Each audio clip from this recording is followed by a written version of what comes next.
and give Erika Kirk 50 feet. Now, as I see the comments of trolls and people who have been duped by a strong delusion, I see people saying, oh, she shouldn't have painted her fingernails pink.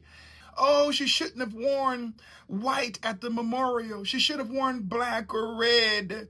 Oh, why does she have rings on that signify the names of her relatives? Maybe she's in a secret society.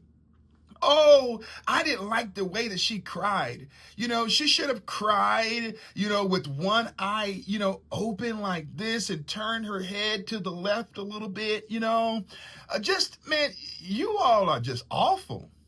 God forbid that many of you ladies out there in particular, God forbid that the Lord allows you to marry a man with half of the testosterone and courage of Charlie Kirk.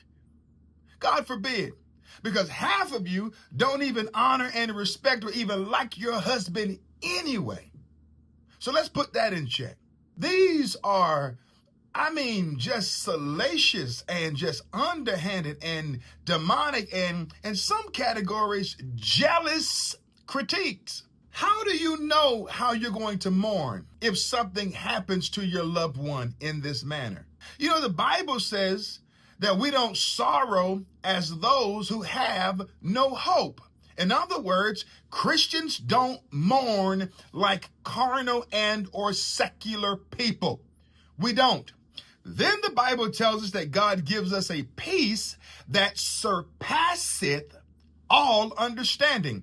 In other words, the peace that God gives believers is incomprehensible. No wonder you can't comprehend why she's mourning the way that she is. Because you're not supposed to be able to.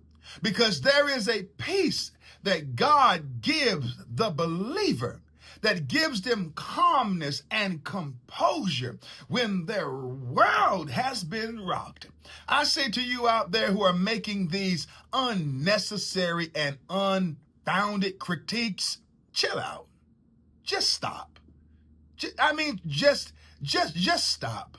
Find something else to clickbait about. Because God forbid that one of your relatives or family members has to go through something like this.